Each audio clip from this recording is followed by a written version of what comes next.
Hemos anunciado, vamos a conversar a continuación, nos metemos de lleno en la campaña, pero cómo no, el tema de la pandemia está asociado directamente, está vinculado directamente a la campaña con la candidata presidencial de Juntos por el Perú, Verónica Mendoza. ¿Cómo le va, señora Mendoza? Muy buenas noches, bienvenida al programa. Jaime, muy buenas noches. Qué pena que no pueda conectarse el Zoom, pero bueno, los problemas técnicos y la dificultad del Internet que tenemos que mejorar, por lo cual hemos planteado justamente como Juntos por el Perú declarar el Internet como un derecho humano. Y claro, debería, eso lo vamos a ver durante la entrevista, plantearse el 5G, ¿no? Que es una solución también a eso y varios países están cerrando acuerdos por esa tecnología. Pero comencemos por el tema de las vacunas. Usted de llegar a ser gobierno, ¿va a respetar escrupulosamente el plan de vacunación que el gobierno del señor Sagasti está liderando y está dejando para el siguiente gobierno, con lo cual usted se comprometería a, tal como está proyectado, vacunar a fin de año, de ser gobierno, al 70% de la población? Jaime, solamente permíteme, por favor, hacer un brevísimo saludo a toda la gente de La Libertad que nos ha acogido en estos días de recorrido, aunque con eventos muy chiquitos, muy acotados, respetando todos los protocolos sanitarios, que sin embargo nos han permitido encontrarnos con la gente y dialogar. Un saludo a la gente de Lambayeque, a donde acabamos de llegar, que estaremos visitando también en los días siguientes. Sobre el tema de la vacuna, lo primero, Jaime, es que espero de corazón que esta vez los anuncios del gobierno sean efectivos, se cumplan, porque la gente, la verdad, ha recibido el anuncio con cierta desconfianza y se comprende de alguna manera luego de las idas y venidas que esperemos se puedan superar. Por supuesto que nosotros vamos a garantizar que se cumpla y se implemente un plan nacional de vacunación universal y gratuita con criterios epidemiológicos que establezcan las prioridades y los plazos. Lo que está claro es que para poder cumplir el calendario de vacunación tenemos que ser muchísimo más proactivos con la gestión de la vacuna y dejar de lado los absurdos sesgos ideológicos que retrasaron la adquisición. No importa en estos momentos de qué país o de qué empresa viene la vacuna, lo que importa es que cumplan los estándares científicos y que pueda llegar rápidamente al país. Por eso mismo, Jaime, es que nosotros de manera quizás un poco audaz nos atrevimos a remitirle una carta al presidente de la República de Argentina donde se va a producir la vacuna AstraZeneca y se va a distribuir luego desde México para que puedan luego interceder en las gestiones correspondientes para asegurar la vacuna. Y lo mismo nos dispondremos a hacer con todos los gobiernos y con todas las empresas para asegurar que la vacuna llegue lo más rápido posible. ¿El señor Fernández le ha asegurado un lote de vacunas o por lo menos hacer las gestiones para que AstraZeneca pueda garantizar una cantidad determinada de vacunas? Él nos ha remitido una respuesta positiva y se ha comprometido a hacer todo lo que esté a su alcance para garantizar que el pueblo peruano pueda tener lo más rápidamente posible un lote de vacunas desde ahí. Sin perjuicio de que usted llegue a la presidencia, o es la condición que usted llegue a la presidencia, es una duda razonable. No, por supuesto, se trata de poner la salud del pueblo peruano por delante. Estas gestiones nos permitimos hacerlas porque no podemos esperar al 28 de julio si es que eventualmente el pueblo peruano nos diera su confianza para ser gobierno, pero quien quiera que entre a gobernar el 28 de julio, por supuesto, tendrá todo nuestro apoyo y todas las gestiones, coordinaciones que podemos avanzar, las trasladaremos a quien corresponda para que las vacunas lleguen lo más rápido posible. Sin embargo, Jaime, tenemos que ser muy honestos con la gente. A pesar de estos positivos anuncios que ojalá se hagan realidad y efectivamente llegue el primer lote este domingo, la pandemia no va a acabar de la noche a la mañana. La vacuna no va a resolver inmediatamente la situación de la pandemia. Por eso es fundamental seguir fortaleciendo el primer nivel de atención, la distribución masiva de oxígeno. E insisto, ¿Cómo Jaime, lo garantizaría? Vayamos al detalle. Es interesante la propuesta, pero ¿cómo garantizaría usted, por ejemplo, o qué haría usted en la situación actual con la crisis del oxígeno? Jaime, ya lo habíamos mencionado hace meses atrás. La actual Ley General de Salud, en su artículo 82, habilita al Ministerio de Salud para que en situación de epidemia pueda tomar el control de todos los insumos y establecimientos públicos y privados para salvar la vida de la gente. En ese sentido, debería hacer lo propio con toda la producción y distribución de oxígeno, que en estos momentos debe destinarse en prioridad al oxígeno el Estado medicinal. lo que haría es, de acuerdo a la Ley General de Salud, que usted está citando, entiendo, el Estado tomaría el control, sería el administrador de instituciones públicas y privadas que tengan oxígeno. Así es, canalizaría, ¿no?, toda la producción de oxígeno y establecería un plan para distribuirla en función de las prioridades sanitarias. Hoy el oxígeno que se produce en el país debe destinarse principalmente para efectos medicinales y debe canalizarse a quienes más lo necesitan. Se tiene que continuar con algo que sí ha empezado, aunque tardíamente, que es el establecimiento de los centros de oxigenación temporal, pero además trabajar de manera muy activa con la ciudadanía, con las organizaciones de base, con el primer nivel de atención, postas y centros de salud a través de la distribución de pulsioxímetros, para poder monitorear tempranamente a quienes se contagian y poder proveerles el oxígeno tempranamente, que sabemos hoy por hoy es el tratamiento más efectivo que puede haber. Y finalmente, Jaime, un aspecto que me parece se está descuidando mucho y que nosotros como Juntos por el Perú nos comprometemos a impulsar es la información, la educación. Mucha gente no sabe qué hacer si un familiar suyo se contagia. Mucha gente sigue creyendo, por irresponsabilidad también de ciertos sujetos, que la ivermectina es un tratamiento eficaz, a pesar de que hoy el principal fabricante de ivermectina ha dicho claramente que la ivermectina no sirve para el COVID-19. Pero además, Jaime, y con esto termino, cada vez es mayor la gente que no confía en la vacuna, porque hay una gran campaña de desinformación que el gobierno no está haciendo nada para contrarrestar. Tiene que haber una campaña que nos explique cuál es la base científica de la vacuna, que nos asegure que la campaña de vacunación va a ser efectiva. Esto es fundamental, Jaime. Le tengo preguntas muy concretas y le voy a pedir respuestas concretas. Varias de ellas son también preguntas que el público espontáneamente ha enviado y nosotros las hemos seleccionado. Muy concreto. ¿Quién se haría cargo del Ministerio de Salud en un gobierno suyo? Jaime, tenemos un importante equipo, ¿no?, de salud que ha diseñado nuestra propuesta. Pero ¿quién sería la persona ideal en un gobierno suyo? Que, así como Biden dijo y le puso el ojo a Fauci, maltratado por Trump, y dijo Fauci va a ser el hombre de la salud, usted tiene a un nombre en la cabeza que diga, porque eso es fundamental, digamos, usted necesita un Estado Mayor en el Ministerio de Salud inmediatamente. ¿Tiene un líder en el Ministerio de Salud? Tenemos varios líderes, expertos, personal de salud que es parte de nuestro equipo que nos ha ayudado a precisar nuestro plan de gobierno. Aún no hemos definido un nombre, lo veremos en su momento. Jaime, estamos todavía a 2 meses de las elecciones. Te puedo mencionar, por ejemplo, al doctor Carlos Glave, a Mario Ríos también, experto en temas de salud, pero podemos convocar también a profesionales que han demostrado su experiencia y su compromiso en esta crisis sanitaria. Lo veremos en su momento, Jaime. Por el momento, unámonos para combatir la pandemia, unámonos para combatir la pandemia de la desinformación, unámonos para resistir esta crisis y para exigir también, Jaime, que el gobierno deje de hacer las cosas al revés, porque ha mandado a cuarentena a 10 regiones, pero no le ha dado garantías a la gente de que va a poder subsistir, de que va a poder comer. Se resistió a entregar un bono que ha anunciado, se va a empezar a repartir en una semana más, ojalá que esto vaya a ocurrir, pero este es insuficiente. Tiene que darse a estas alturas un bono universal nacional. Yo acabo de recorrer La Libertad, Jaime, que es una región que no está entre las que supuestamente, entre las que se van a beneficiar del tercer bono anunciado por el gobierno, porque supuestamente no está en situación crítica. Sin embargo, toda la gente con la que nos hemos encontrado, micro y pequeños empresarios, fabricantes de calzado en El Porvenir, en Trujillo, que estaban empezando a reactivar su negocio y de pronto les han cerrado el mercado de Lima, agricultores, todos ellos necesitan el apoyo económico del Estado para poder subsistir. Necesitamos que el bono universal se distribuya nacionalmente. De acuerdo. Le pedí respuestas cortas. Nos gana el tiempo y lo que queremos es tocar la mayor cantidad de temas posibles. preguntas muy concretas.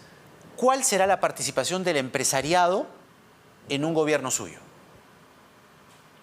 Una participación activa y en diálogo con el Estado, sobre la base de reglas de juego claras y una planificación ordenada que nos permita identificar cuáles son los proyectos prioritarios para el país. Y dentro de lo prioritario, Jaime, te quiero mencionar la infraestructura básica. Acabo de recorrer la provincia de Pacasmayo. Sí. La mayor parte de distritos, Jaime, tiene 45 minutos, 2 horas, 4 horas de agua potable al día en la primera región agroexportadora. ¿Cómo piensa solucionar eso? ¿Cuál es la solución? Nosotros nos estamos comprometiendo en el primer año de nuestro gobierno, vamos a incrementar en 2 puntos del PBI la inversión pública precisamente en este tipo de proyectos prioritarios de ejecución rápida para además generar empleo.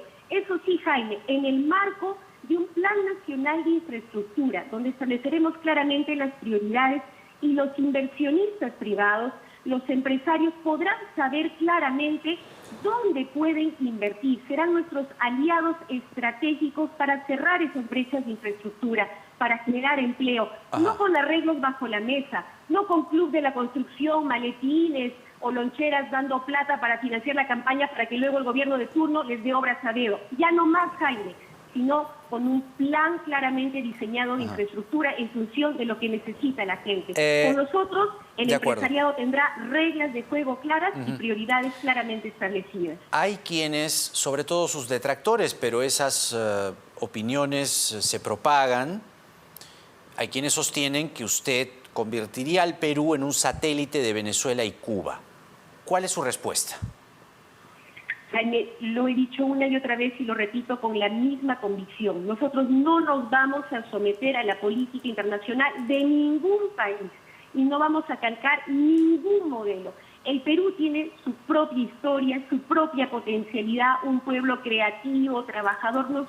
Nos toca encontrar nuestro propio camino en función de nuestra necesidad, de nuestra realidad y de la fuerza de nuestro pueblo. Ahora, otro asunto tiene que ver, señora Mendoza, con la situación referida siempre en el afán de la campaña y de lo que la gente demanda como respuestas muy concretas, lo relacionado a este modelo económico que usted implantaría. ¿Cuál sería ese modelo económico? Porque usted habla de cambios en la Constitución. Y la Constitución o el cambio en la Constitución entendemos que no es el fin, sino el medio, ¿no? Es decir, cambiar la Constitución es el medio para llegar a un fin. Entonces, entiendo y creo que ha quedado claro que lo suyo es modificar el modelo económico. ¿Cuál sería ese modelo económico? Jaime, pero no solamente queremos modificar el modelo económico. Tú lo has dicho, modificar la Constitución no es un fin en sí mismo, sino una herramienta ¿para qué? Para garantizar salud, educación, vivienda como derechos. Porque la actual Constitución, Jaime, las trata como negocio, como mercancía. Hace que el Estado se ponga de costado y pretenda que el sector privado lo va a resolver, va a proveer un servicio que termina siendo mercancía para algunos, incluso plataforma de lavado de dinero, ¿no? Para algunas mafias, a través de universidades privadas con fines de lucro. Necesitamos una nueva Constitución que establezca claramente que salud, educación y vivienda son derechos que el Estado debe garantizar. Una Constitución que incluya nuevos derechos, como el acceso universal a Internet, que hoy se ha vuelto una herramienta fundamental para poder acceder a educación, aprendo en casa, a ese que miles de niños no han podido acceder en el año 2020. Internet para lo que los micro y pequeños empresarios puedan acceder a plataformas digitales para vender sus productos en el mercado nacional, regional.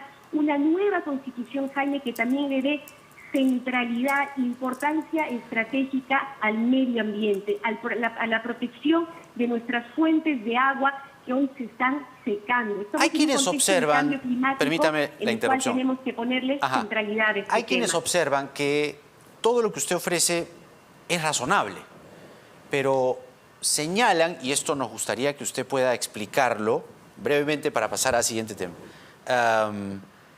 que todo pinta muy bien, pero la fuente de financiamiento no está muy clara. Es decir, ¿cuál va a ser o cuáles van a ser las fuentes de financiamiento a través de las cuales esos grandes proyectos que demandan inversión pública se van a costear? Por ejemplo, la inversión privada, el erario público, más empresas estatales. ¿Cuál va a ser la caja de donde va a salir todo ese dinero para poder costear lo que se necesita costear? Jaime, hay una primera etapa de emergencia en la cual se trata de salvar la vida de la gente. Y ahí no podemos escatimar en usar nuestros ahorros fiscales, no de manera arbitraria y agotarlos todos, sino lo necesario para fortalecer el primer nivel de atención, para garantizar el oxígeno para todos a nivel nacional, para entregar un tercer y cuarto bono universal para que las familias puedan resistir. Ahora, ya estamos endeudados, ¿ah? Ahorros, ya estamos endeudados. Tenemos suficientes ahorros fiscales para entregar los bonos, pero insisto en la idea de que el bono va a contribuir además a reactivar la economía. Las familias que reciban el bono, Jaime, no se van a guardar la plata bajo el colchón, van a invertir en comprar alimentos y productos de primera necesidad, es decir, ese dinero que van a invertir va a ser ventas, ingresos de otras familias, de tal manera que eso va a contribuir también a dinamizar y reactivar la economía. Tenemos suficientes recursos también para incrementar la inversión pública en los 2 puntos del PBI que señalaba. Y para el mediano plazo, Jaime, tenemos que impulsar una reforma tributaria para que el Estado pueda recaudar más y mejor, recuperar por lo menos parte de los 15.000 millones de soles anuales que el Estado le exonera, ¿no?, a las grandes empresas como mineras, bancos, universidades privadas con fines de lucro, grandes agroexportadoras. Ahora, esa es una fuente de financiamiento, es válido que se recupere ese dinero, creo que ahí no hay mayor discusión. Quien tiene que pagar y tributar, pues que tribute y pague. Pero no es, o no alcanza, no es lo suficiente. Según datos que están en el MEF, una de las mayores fuentes de financiamiento es la inversión minera. Y sus posturas no necesariamente han estado en concordancia con la gran inversión minera, aunque usted ha hecho énfasis recientemente en dar ese respaldo, aunque tenga el aval del respeto al medio ambiente. Considerando eso, ¿cuál es su estimación de lo que ingrese al erario de la inversión minera que usted usará en un eventual gobierno? Jaime, me das la oportunidad de reiterar una vez más que nosotros no somos enemigos de la minería. Es un sector que es importante para nuestro desarrollo nacional y que se tendrá que seguir dando con reglas de juego claras, estableciendo primero dónde sí y dónde no puede haber minería. Claramente, en cabeceras de cuenca, ¿no?, donde están nuestras fuentes de agua, en valles agrícolas productivos que producen, ¿no?, riqueza, que producen alimentación sana para las familias del Perú, ahí no habrá minería, pero hay otras zonas donde la habrá y donde le pondremos altos estándares ambientales, les exigiremos que respeten los derechos de los trabajadores. Jaime, hoy el 70% de los trabajadores mineros, y hablo de la mediana y gran empresa formal, el 70% de sus trabajadores son tercerizados, es decir, no tienen derechos laborales. Por eso que el año 2020 cientos de ellos se contagiaron de COVID. Por eso que en varias regiones del país en estos momentos trabajadores... Pero claro, ese es el diagnóstico actual, ¿no? Ese es el diagnóstico actual, pero lo que la gente está esperando en este momento es el diagnóstico para solucionarlo. Entonces, ¿cuál es el estimado, le preguntaba yo, de la inversión minera que usted va a usar en un gobierno, si es que llega a ser gobierno? Es decir, ¿usted va a considerar a la inversión minera, usted va a considerar a la gran minería como una fuente de financiamiento en el erario público? Por supuesto que sí, necesitamos aún de la minería, como necesitamos aún de la explotación de nuestro gas, de nuestro petróleo, que también son fuentes importantes de ingreso, aunque en este caso en particular necesitamos que esos recursos se destinen en prioridad al mercado nacional. Te lo digo como cusqueña, Jaime, de mi región sale el gas de Camisea desde hace 15 años. Se lo llevan a Lima, se lo llevan a Ica, a Europa, a Japón, y hasta ahora en el Cusco no vemos una gota de ese gas. Ese gas tiene que distribuirse primero para las familias del Perú, para la industria nacional, porque es un combustible más limpio y más barato. Esa inversión privada desde el Estado la vamos a promover con una nueva licitación del gasoducto del sur, con reglas de juego claras para que no haya más corrupción, impulsando la masificación del gas que se viene anunciando en varias regiones del país. ¿Y cómo se masificaría el gas? ¿Con inversión privada, supongo, o va a ser recursos públicos? ¿Cuál es la propuesta suya respecto a la masificación del gas? Necesitamos una alianza estratégica entre el Estado y el sector privado. Necesitamos que el sector privado nos ayude a construir el gasoducto del sur y a masificar el gas, ¿no? En el sur y a nivel nacional. Pero hay zonas, Jaime, donde no va a ser rentable para el privado llevar el gas. Zonas rurales, zonas periurbanas, y donde el Estado va a tener que intervenir para subsidiar y garantizar que ese recurso llegue a todas las familias del Perú, porque es un servicio esencial. Entonces necesitamos esta alianza estratégica entre Estado y privado, priorizando el desarrollo nacional. ¿Y cómo ha pensado usted acercarse al empresariado? Porque, valgan verdades, un grueso del empresariado a usted la ve con malos ojos. Para el empresariado o para una buena parte del empresariado, usted representa un peligro, usted representa un gran temor, usted representa un retroceso, usted representa los 80, usted representa Venezuela, Cuba, como le dije hace un momento. Entonces, ¿cuál va a ser ese acercamiento o cuál va a ser esa distancia de esas políticas para usted llegar a convencer a ese empresariado que no la ve con buenos ojos, repito? Jaime, el empresariado honesto que quiere hacer las cosas bien, estoy segura que no nos teme. A medida que va conociendo nuestras propuestas, tiene claro que un gobierno de Juntos por el Perú sería un aliado para sus inversiones. Quienes quizás lo sigan teniendo a pesar de que nos escuchan, son los que se han acostumbrado a hacer arreglos bajo la mesa con los gobiernos de turno.